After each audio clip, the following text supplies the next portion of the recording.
Bonjour Laetitia. Bonjour.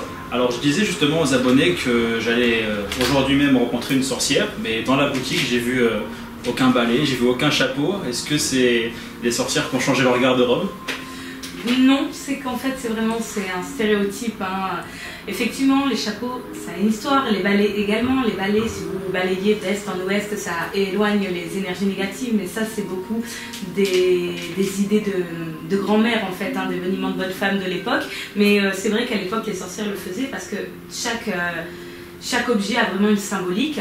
Et ces objets avaient une symbolique, mais en réalité, aujourd'hui, on se rend compte que ce n'est plus nécessaire et qu'il y a d'autres produits et d'autres choses pour pouvoir pratiquer la magie. D'accord. Donc est-ce que le mot sorcière, encore au jour d'aujourd'hui, est-ce que c'est un mot péjoratif? À la base, oui, parce que le mot sorcière, c'est l'Inquisition qu'il avait donné aux guérisseuses de l'époque. Le mot sorcière, ça veut dire lanceuse de sorts. Donc oui, c'est péjoratif, mais moi, je tiens à signaler que je suis une sorcière, je le dis faux. Oh, pardon. Je le dis, tu couperas ça.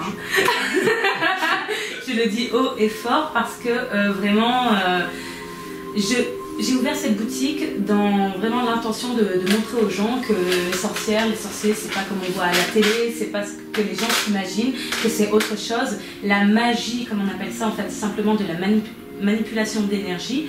Tout est énergie autour de nous, les gens sont des énergies et en fait, voilà, une sorcière, c'est simplement quelqu'un qui est connecté à ces énergies-là et qui arrive à les manipuler. D'accord. Donc toi, tu m'as dit que tu es une sorcière Wiccan. Oui.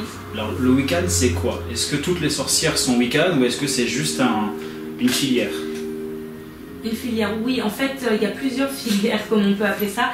La Wicca, c'est un mouvement qui est apparu dans les années 50, en fait. C'est Garner qui a lancé ce mouvement. Donc, il y a des choses un peu New Age, mais comme il y a des choses très réelles et vraies, quand les gens s'imaginent par exemple un rituel, s'imaginent qu'on invoque le démon ou autre, en fait non, un autel avec des objets qui représentent une symbolique, c'est vraiment quelque chose, c'est surtout pour mettre l'esprit en condition pour travailler les énergies et autres, donc en fait c'est plus symbolique que nécessaire. D'accord, donc là on est bientôt à Noël, ta boutique a fêté ses 1 an, oui. An et 2 mois. C'est ça. Alors, pourquoi avoir décidé d'ouvrir une boutique ésotérique? Parce que je pratique donc la magie depuis que je suis toute jeune et donc je suis la première cliente et sur Nice il y a énormément de boutiques ésotériques, donc j'avais énormément de mal à trouver les outils et les ingrédients nécessaires à ce que je pratiquais. Et commander des choses sur internet, souvent ça nous joue des tours, on a besoin de sentir l'énergie des pierres, l'énergie des objets qu'on achète, et c'est vrai que moi souvent quand j'achetais sur internet je me retrouvais avec des pendules ou des choses auxquelles je n'arrivais pas du tout à me connecter.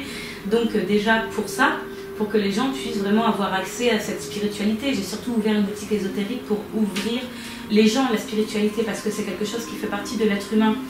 Voilà, un homme, on peut le représenter par un triangle. D'ailleurs, dans beaucoup de religions ou autres, l'homme est représenté par un triangle. Vous avez le côté psychologique, le côté physique et le côté spirituel. Et aujourd'hui, le problème, c'est qu'on a perdu ce côté spirituel. Donc, j'ai ouvert cette boutique surtout pour aider les gens à pouvoir se rééquilibrer et se sentir bien dans le monde actuel. D'accord. Et justement, en parlant des clients, c'est vrai qu'on n'a pas l'habitude de voir une boutique comme ça. Les clients, quand ils rentrent ici, est-ce qu'ils rentrent par curiosité ou ils savent qu'ils peuvent trouver des réponses à leurs questions? J'ai des gens qui rentrent par curiosité, mais ils finissent par poser des questions quoi qu'il arrive. Donc vraiment, les gens viennent dans cette recherche d'information, dans cette recherche spirituelle. Toutes les personnes inconsciemment sont dans cette recherche chronique de spiritualité. Et donc ils viennent me voir, j'expose ma façon de voir les choses, ma façon de voir le monde tout simplement, et j'ai beaucoup de personnes qui y adhèrent. Après voilà, je fais également de la voyance et du nettoyage énergétique, donc ça, les gens qui se sont un peu perdus viennent à la boutique et on parle de tout ça et je les aide justement à avancer. Ok, on voit dans ta boutique 2 univers. Tu as l'univers où tu as des épées, des armures, des armes, et un univers où on est plus dans les pendules, dans les pierres, dans tout ce qui est donc lithothérapie, des encens. Pourquoi toi et ton homme, vous avez décidé de choisir ces 2 univers-là? Alors l'univers ésotérique, c'est le mien. Et j'ai une deuxième passion, je fais partie d'une association médiévale, donc je suis vraiment passionnée par cette époque médiévale et surtout par l'histoire des sorcières à l'époque médiévale. Il ne faut pas oublier qu'il y a eu une chasse aux sorcières et tout ça.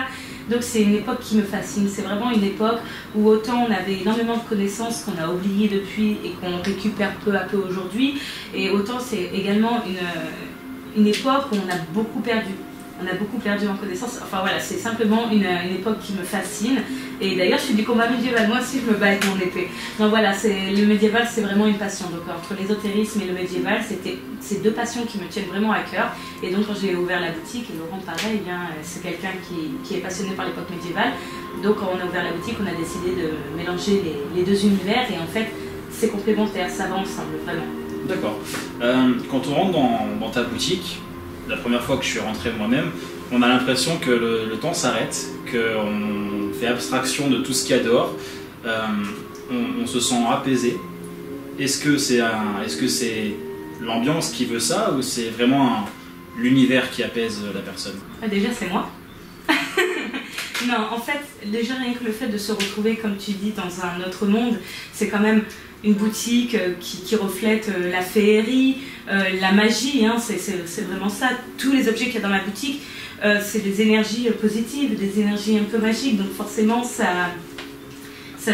on a vraiment l'impression d'être ailleurs parce qu'on est ailleurs, on est dans une autre époque, c'est pas ce qu'on voit tous les jours partout. Les gens sont devenus très cartésiens et ils n'ont plus l'habitude de ressentir ces énergies et de voir tout ça. Et aussi parce que ma boutique, je l'ai protégée de certaines façons. J'ai fait un peu de magie également pour protéger ma boutique parce que la plupart du temps, les gens qui viennent me voir sont des gens qui sont pas bien. Donc toutes ces énergies négatives, ils les déposent dans la boutique. Et donc je fais des nettoyages réguliers et je fais attention à l'ambiance de ma boutique. Elle représente ce que je suis. Donc apaisante, rassurante, et c'est vraiment ce que je veux communiquer à mes clients. Donc toi, tu es Wiccan, oui, comme tu me l'avais dit. Comment tu as su que tu avais cette particularité, ce don pour ça? Tu t'es pas levé un matin en disant ça y est, je suis Wicca et c'est parti. En fait, à la base, tout le monde a ses capacités. Tous les gens ont cette capacité. Un enfant de 0 à 7-8 ans est hypersensible aux énergies qui nous entourent. Souvent, on compare ça à l'imagination des enfants ou peut-être à l'ami imaginaire d'un enfant, mais les enfants voient réellement ces choses. Et ensuite, quand on grandit, les parents nous inculquent une éducation et dans leur éducation, ils nous inculquent que ça, on peut toucher, c'est réel, et ça, on ne peut pas toucher, ce n'est pas réel. Et en fait, le cerveau va interpréter l'information et va tout fermer. Moi, j'étais une enfant qui était très hypersensible justement à ces énergies et ça ne s'est jamais refermé. Et donc, à l'âge de 11 ans, j'ai rencontré une dame. D'ailleurs, cette dame, si elle m'écoute, j'aimerais bien la retrouver un jour.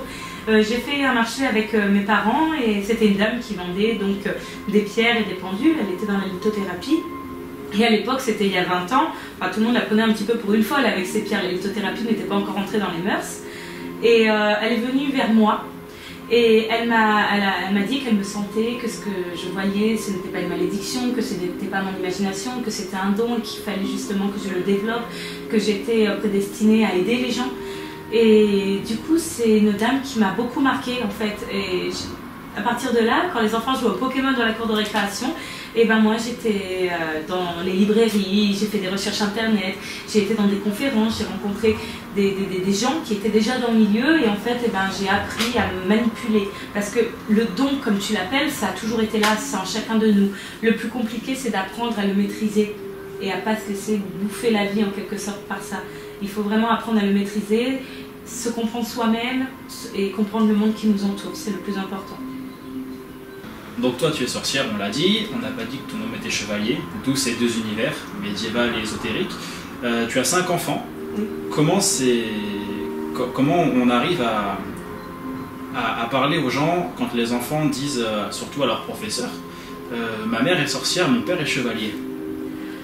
Alors jusqu'à maintenant ça n'a pas posé de problème. Je pense que les adultes, quand ça sort de la bouche des enfants, surtout des plus jeunes, doivent surtout trouver ça mignon, penser que voilà, les enfants voient leur papa comme un chevalier et leur maman comme une sorcière. Vous êtes un peu des super-héros. Voilà, c'est ça, en fait, les gens doivent penser que nos enfants nous voient comme des super-héros. Et c'est pas quelque chose pour l'instant qui pose problème parce que je connais les professeurs, je connais les parents d'élèves et franchement pour l'instant j'ai pas encore rencontré ce genre de problème.